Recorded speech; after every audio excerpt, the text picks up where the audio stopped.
Be bold. Be heard. Welcome to Unmute Your Mic with your host, Jessica Bell.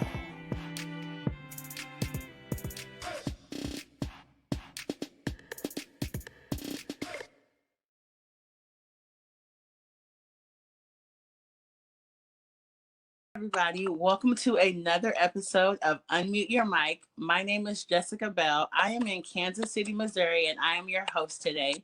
My guest is Natriece Spicer. She is in Oakland, California. I am so excited to have her on today.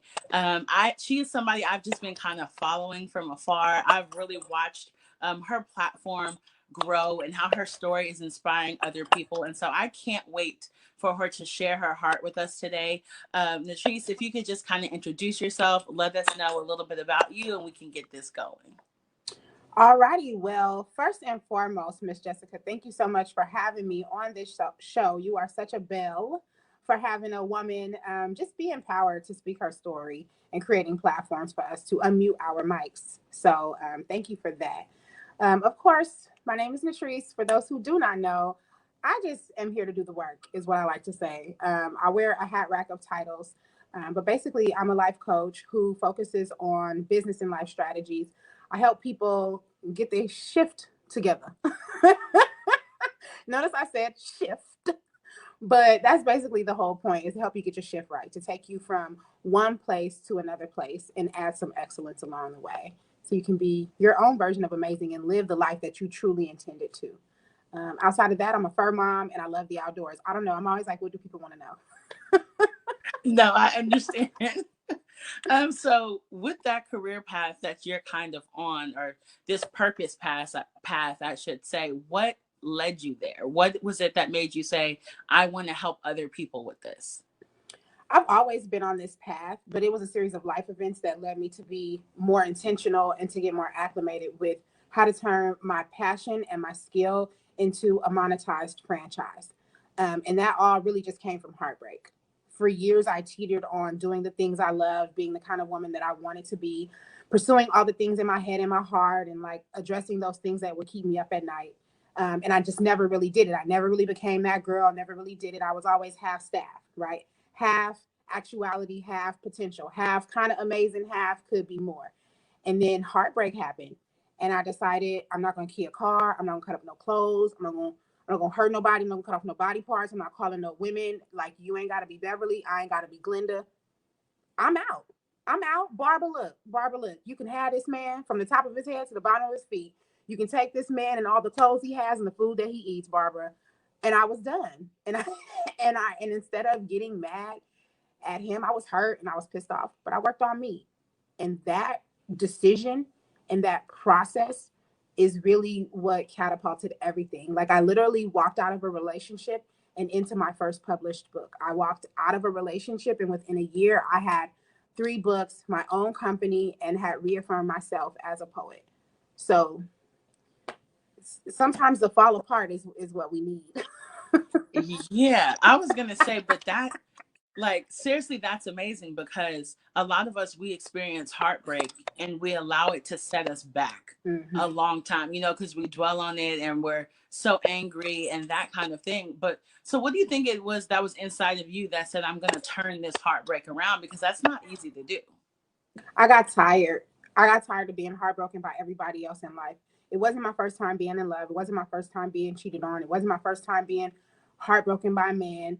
But I had other letdowns. Like, I had broken my own heart with choices and things that I was still carrying around. I had heartbreak from my dad dying when I was young from drug abuse. I had heartbreak from, my relationship with my mom, which is extremely well. Let me say, I always give that, right? Because she's a great mom. But we still had things that I was hurt from. Um, I had a lot of other kinds of heartbreak, life heartbreak, corporate heartbreak, church hurt. And I just decided that I was tired of being a victim of everything that hurt me. And I just wanted to help me. So I was like, you know what? This happened to you. This is another thing you got on this big old list of all these things that people do to you. People not going to stop doing stuff to you, Treese. You a good person. You have a soft heart. You love deep and strong and hard. You're a Black woman who's been taught to give, give, give. There's just certain things about you that make you a target where people who are selfish are not going to do right by you. What can you do for you? What can you do to protect you from them? What can you do that you're not doing for you that you are counting on other people to do? Where are you leaving yourself vulnerable? What are you giving of yourself, thinking that you're giving to other people fully, but you really just partially giving it because you can't even give it to you, Treese? Like, where is it that you need to face you and do the ugly cry and admit that you don't like or don't have or don't see or don't feel, and then work on that? Like, just work on those things one by one. And that's what I did. I just decided I can't change everybody else. And so I think this heartbreak was different because it finally clicked. If you're going to change anything about the way you keep getting hurt or the way you love or the way you live or the way you spend your time with people, you got to stop trying to change them and where you find them and what you do with them. And you need to change you. So I sat down. That's good. And as somebody personally who has gone through a divorce, I know what it's like to have that moment where it's like, okay, you want to blame everybody, you want to point fingers, you want to say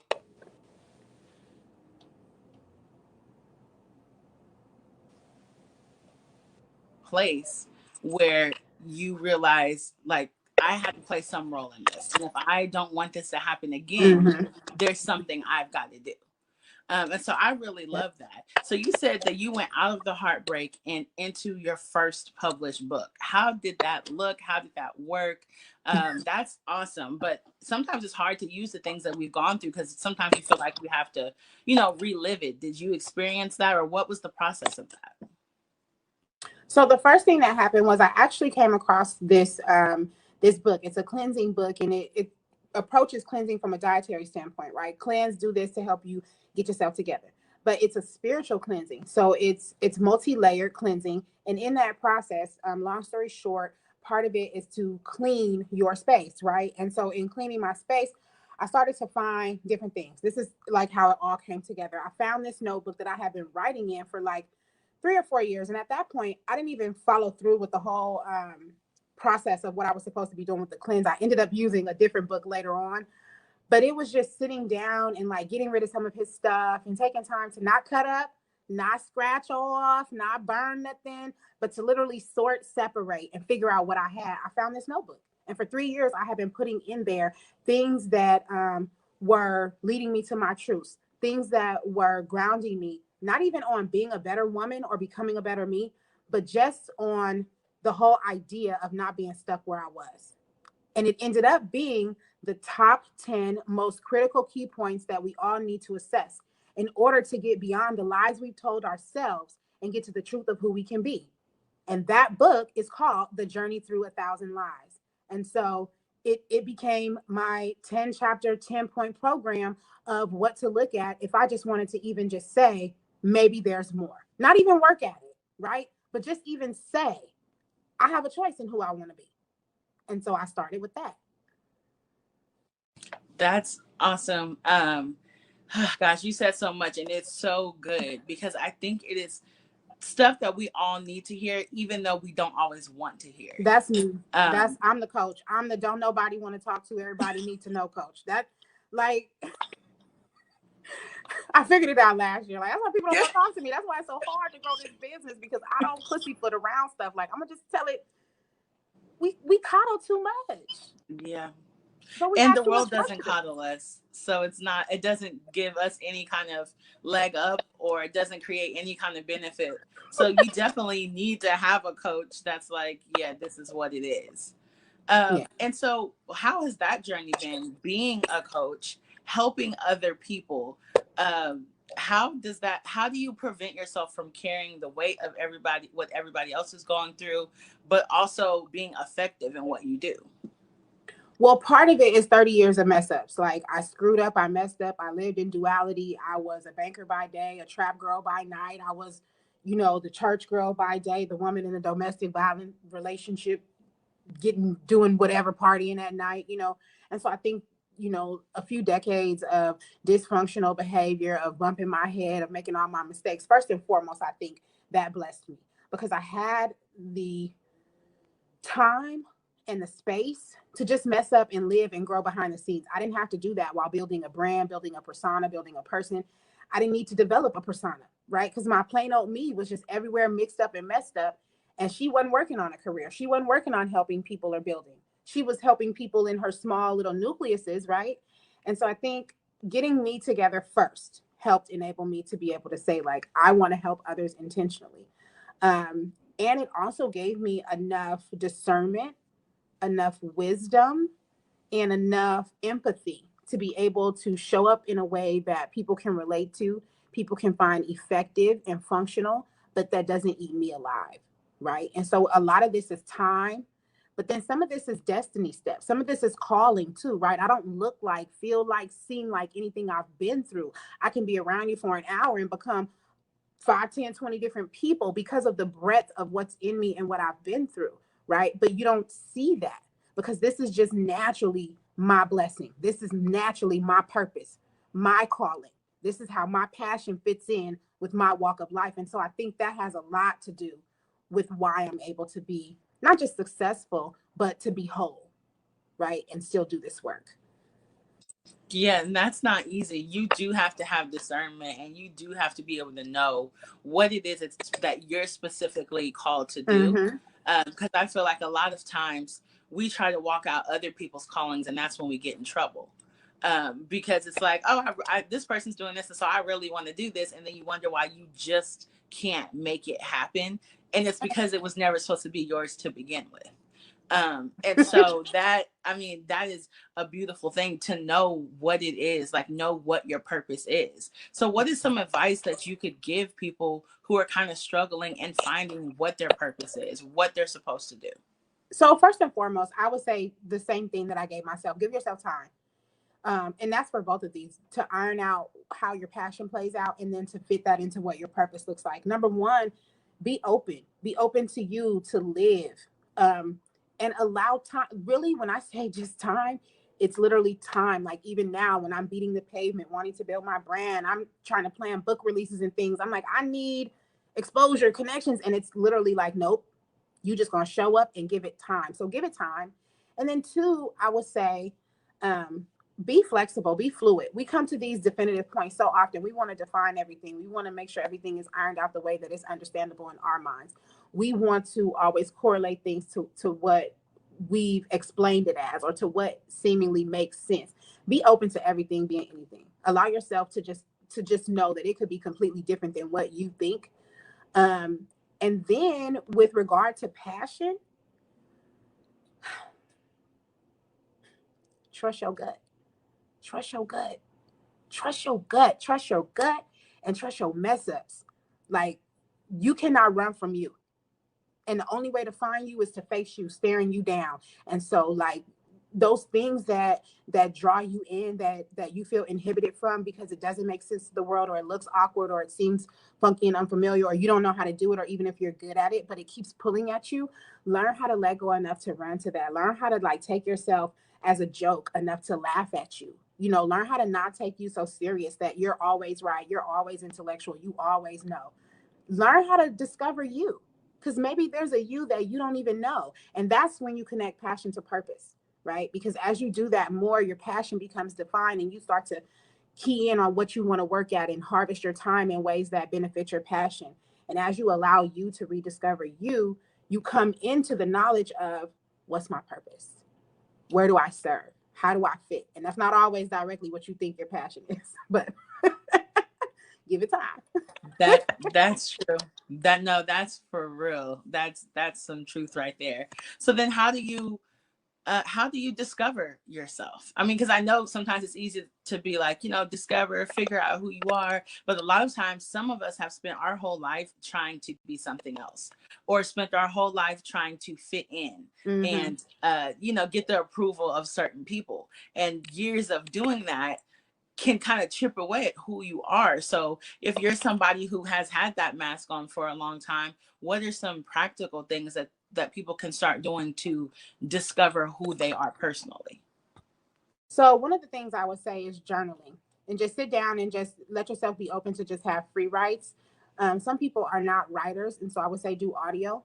Just talk to yourself. Just sit up and like, you can literally just turn on the audio and whatever you think, just start having those conversations. What it will do is allow you to hear you from a different perspective, or see you from a different perspective. You may notice certain things that you hone in on that you don't like about yourself. For one, like for me, it was fear. So from the writing, and then just like I'm a natural writer poet, I came across, the fact that fear was a really big thing for me. And so when I started my personal growth process, I outlined it with the basis of attacking fear and approaching things that I was scared to do that I loved, right? And so you'll find a list of things you want to work on. And this is really where it gets real serious, because we love to get books, we love to get guides and people that kind of tell us, oh, if you start working out, your whole life will change. If you meditate, your whole life will change. If you start taking more calculated but better, bolder risks, your whole life will change. And really, it's a combination of the three, but it has to be tailored to who you are. So I can't tell any one of y'all this set list of do these 5 things. But what I will say is you need to get your list. So one, you need to figure out what helps you get your list. How do you talk to you? Listening, writing, jogging, whatever gets you to talk inside your head, do that. And then get your list. Get your list of the things that you naturally are coming up with that you want to either get more of or get rid of. And then work your list. The first way that because that's the next thing. Well, how do I work my list? The first thing you do is get out of your own way. So this is real quick, y'all. Talk to yourself. Get a way to get a list. Get your list and then get out of the way so you can work your list. So what you're going to do is you are then going to set a process. What's in the way of me doing these things that I've now put on this paper or recorded or whatever I come up with? Because I've been here before, right? I've been lazy before. I've been tired before. I've been overeating before. I've been not working out. Like, I know that, right? So what's in the way of those things? Okay, well, now let's say you have your top 5 things you need to work on. Let's just say, for example, it's eating right, sleeping right, killing fear, cleaning your space, and making better connections. Well, what are the things in the way of you doing those things? Maybe one of the things in the way of me making better connections is I need to learn how to talk to people. So the first thing that I want to do is maybe stop associating with the people who talk to people the way I do, because that's in the way of me even being a better person to walk in my purpose and to figure out how to work this list. And you'll come across those things. We be knowing what we need to do. I need to get off social media. If I want to have more time to work out, I need to take a month off of social media and use that time to work out so I can be in a better space to show up more appropriately the way I need to, right? So then you challenge yourself and you do one thing at a time. This is not like, oh, okay, she told me what to do this. If you did that and you write everything down, what you need to do is stop, first of all, and go back to square one, which is to get to know you, because then you will figure out that you can't do everything. And that's been a big part of your problem. You want to be and do everything and fix everything and all things all at once. Let some stuff fall apart. Let your edges keep falling out. Let your skin keep being bad. Let yourself keep being fat with your big super fupa. But you're going to start with just going to sleep, because your problem is you can't even go to sleep to get up, right? So start with one thing at a time. One thing at a time to get you to prep yourself to work on that one thing on that list. And then you rotate, right? I worked on it. Now I'm going to go back. I'm going to prep, and then I'm going to work on this. And you'll find resources, you'll find people. A lot of this is you do need help, right? You're going to need like your professionals, your functional friends, your accountability partners. You're going to need your accountability mirror, your resources, your calendar. You're going to need like different diet tools and things like that. But I want y'all to stop starting from a place of logging on and looking at somebody's social and making that your life, of logging on and buying a book or buying a purchase or a video or whatever, and you think it's going to change your all of everything, and start right in here with a conversation with yourself, understanding what that person is saying and making a list of what they are crying out for you to do. And then just one thing at a time, work on it. That's the biggest problem. We don't do nothing. We take all that I said and then go eat fries. And I think, oh my God, that's so true. No, and it's real, because I know for sure that personal conversation with yourself is the hardest one to have. So it's easier to look and find 100 other things that we can do. Or I'm gonna read this self-help book, but you won't have a conversation with yourself. I'm gonna, go to this seminar and pay $2,500 an hour for somebody to motivate me, but I still am too afraid to have the conversation within myself. So that is so good. And then I love how you said, start with one thing, because I know for me, like, I'm a list person, but if I write more than 3 things on that list, I'm already overwhelmed, because I'm like, wait, I just woke up this morning and I got 30 things to do. And it just, instead of saying like, I want to, these are the one or two things that I want to work on. And they may not always be things. Like That's right. sometimes it's like, I need to have 5 minutes to myself in my prayer closet, or I need to go take a walk around the block. Like that for me, it's like, it's not always like I need to clean. Like it's sometimes Right. internally that it's things. And so I did just want to double back on what you said earlier in the conversation, talking about heartbreak, because I know us as women, we suffer through a lot of heartbreak. Not that men don't too, Yeah. but especially as women. And I've Hmm. just seen it stunt so many of us, and kind of prevent us from really walking in our calling. So I don't know if there's something specific you can say, but if you can just encourage some people who are listening, who are like in that pit place, so maybe they haven't made it to the other side, they haven't seen that everything's going to be okay. Could you just speak to them and encourage them specifically? Sure. I want to say we always have a choice. And in this moment, specifically to you, and I want to talk to women, but specifically to the woman who's hurt, who's fed up, and who knows all the rhetoric, right? Of like, be a better you and love and let go and blah, blah, blah. I don't care about all them hashtags and all that crap. I'm pissed off. I want to let you know the beautiful thing about this is you may have forgotten it, but you have a choice. You got a choice, sis. You don't have to stay pissed off. And I think that's the most powerful thing that you can do in this moment, is to own what you want to do. And I'm not trying to tell you that so that you don't stay mad or you don't stay hurt. But what I'm literally saying is you don't have to be willy-nilly and you don't have to do what's expected. You can be definitive. I'm angry. I'm in this space. I don't want to not be angry. I am going to approach what's going on with my anger and I'm going to speak on it and I'm going to deal with it head on. Now, what that does is it does pocket you, whether you choose to let go and get glad or you choose to say, I'm a little bit angry and I need to just honor that for a minute, because it helps you be more calculated about what you do next. It helps you to be the kind of woman who takes back your power. So it's like, this is not about just getting happy. I'm a very happy woman and I want everybody to be jovial, but this is more about power. And when you become definitive about what you can control and what you cannot control, and you become very honest and clear with yourself that no matter what, you run this show, then you can do stuff. You can do stuff like make a whole fictional book about a love story, telling all your dramas, telling all the places he showed up and he was doggish, okay? And you can go and you can get that bag, okay? Or you can make a happy-go-lucky book like me about how you got your life right and everybody got these steps and you too can do it too, and you can get your coins. But either way, you don't have to be sitting in a corner pissed off and hurt. You know what I mean? And it doesn't always have to be about money. Sometimes it's just about your spirit. But like, be okay with knowing that you have a choice. You don't have to allow food to control the way you feel about how a man treated you. With everything you do, you own this scenario. So what I would say is take back your power by being okay with how you feel. Acknowledge that.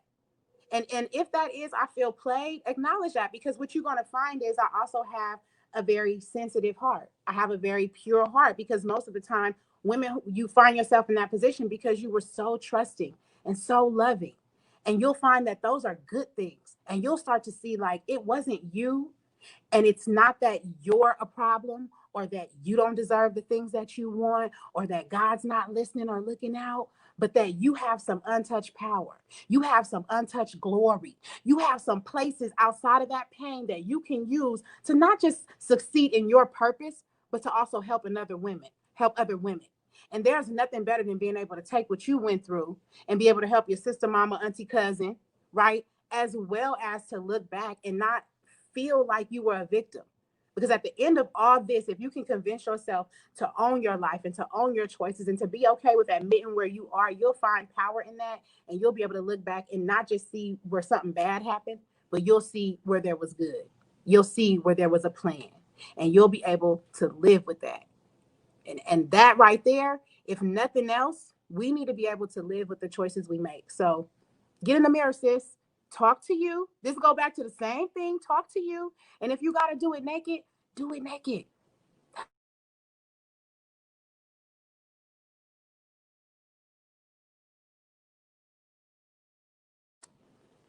Be on one accord with yourself. Look at you and have those honest conversations that you can't have with anybody else, because can't nobody hear you in the mirror no matter how much you hurt me. You just said a lot, and that was so good. Like, I'm gonna go back and take notes on some of this for real, because I mean that's good and that's real. And what I really heard out of what you're saying too is to take ownership, because I feel like, and kind of like what you were saying, we can't really heal from things that we don't own, that are ours in the first place. Yep. And so that is so important. And So you I can't wanted heal holding on to what's not yours. Heartbreak isn't ours. That's true. That's what I meant to tell y'all. The heartbreak ain't yours. The love was yours. Yeah. The pain might be yours, but the heartbreak isn't yours. Go on and get that trash back. That's true. No, I don't even know what to say because that's so real, but it's right. Because we're carrying other people's baggage, and we can't go to where we need to go. Our purpose, everything. And I'm huge on that. I'm huge of letting stuff go and not carrying things with me into my next season. And I also know that there have been times I have not gone into the place I needed to go because it was like, no, you're not about to take all this trash with you into this new place. And Hello. you get tired in your life of saying like, why isn't this working? Why can't I get to this new place? Why? And then you look back and you've got all of these things that you would never even want to take. It's like moving and not wanting to take old, dirty, nasty stuff with you. Exactly. So I love that. And I appreciate everything that you are saying. Can I just ask you, what does your story look like? Just 5-10 years from now, ideally, what would your story look like?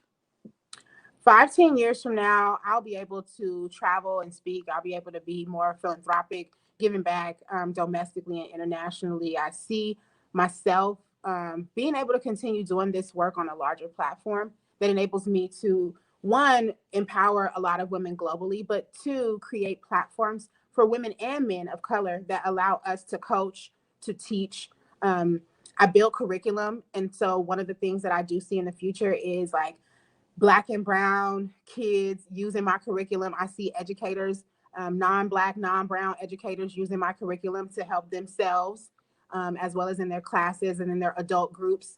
And so I'm just really looking forward to seeing the results, like seeing people being able to like love themselves more and like being their own versions of amazing, and like taking these little sparks of greatness and making something for them. And so 10 years from now, I hope that I can be a person who's got all these names I can point to and be like, nah, not me, but did you see them? But do you know what she did? Would you see what he did? Like, I really love the growth of people and the beauty in that journey. And it has been a true blessing to talk to you. Honestly, this was a great conversation. We could definitely go on for hours and hours and hours. So I probably will be reaching out to you again to just talk about other topics because this was so good. But can you please let everyone know where they can find you and how they can connect with you? Yes, by all means. You can find me on all platforms, on all socials. I'm on LinkedIn, Facebook, Instagram, literally everywhere. Just Google if you need to, but Natriece Spicer. It's there on the title, as well as you can find me on my web. I have my own website, Till Forever, TIL4EVER.org. And most importantly, you guys go and find the podcast. Go everywhere that podcasts are being streamed and played. It is the Inspired Life Podcast with Natriece Spicer. If you just put my name in any streaming platform, my podcast will come up. It's the Black lady with the afro and the mic. And if you just do that, we'll be all locked in. Otherwise, just keep an eye out. I'm working and I'm moving. And so I'm looking forward to some other things. Well, I thank you so much again. It has been an honor, a blessing. Thank you for sharing your wisdom. I know that a lot of people are going to have nuggets to take away from this. So you guys, I encourage you to reach out to her, find her on her social platform. I can guarantee you she can give far better advice than I can. So reach out to her, not me, but to her. And I thank you all for tuning in to another episode of Unmute Your Mic. Please subscribe on YouTube. You can also find Unmute Your Mic on Spotify and Apple Podcasts. I thank you all for listening. Natriece, I thank you again. It has been a true honor, and we'll see you all next time. Have a great day. Thank you. Thank you for tuning in to Unmute Your Mic. Be sure to tune in next time when Jessica takes her mic off mute as she continues her journey to find stories that inspire and uplift our community.